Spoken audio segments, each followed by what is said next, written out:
বানাইছেন ঠিক, কিন্তু জিবরিল তো আল্লাহকে ভালোবাসে না। জিবরিল তো আল্লাহকে ভালোবাসে না। আল্লাহর কথা তো মানে ঠিক, আল্লাহকে ভালোবাসে না।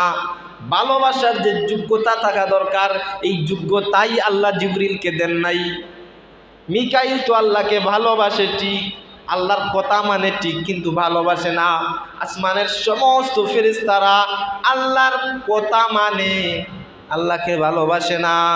কিন্তু মানুষ এমন প্রাণী যারা আল্লাহর কথাও মানে, আল্লাহকে ভালোবাসতে পারে।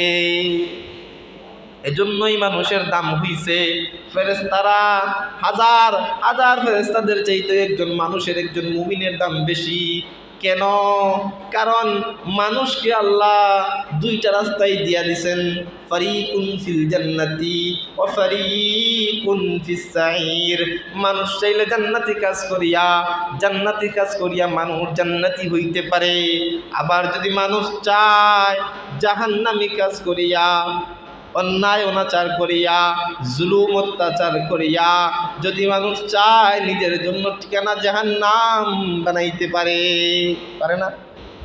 এজন্য আমি বলতেছিলাম, ইবাদতের যখনই সময় তখনই করা লাগবে।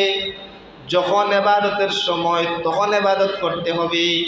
নবী বলছেন, উম্মত শাওয়াল মাসের 6টা রোজা যদি রাখো, একসাথে রাখা লাগবে না। মাসের ভিতরে 30 দিনের ভিতরে 6টা রোজা রাখো।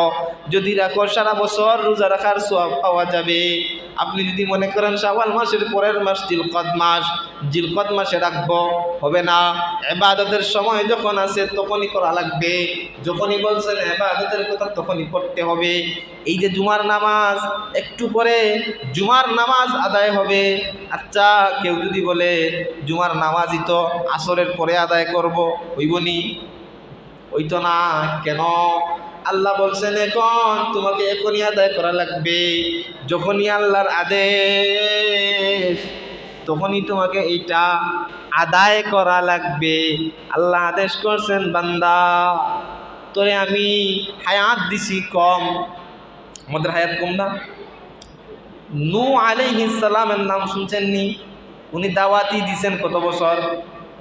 950 বছর। অন্য রেওয়ায়েতে আছে 980 বছর। 980 বছর শুধু দাওয়াত দিছেন। আমাদের 14 গোষ্ঠীর হায়াত মিলাইলেও 980 বছর হইতো না। নূহ আলাইহিস সালাম শুধু দাওয়াতই দিছেন 980 বছর। এরকম না? আগের উম্মতের হায়াত অনেক বেশি ছিল, এখনকার উম্মতের হায়াত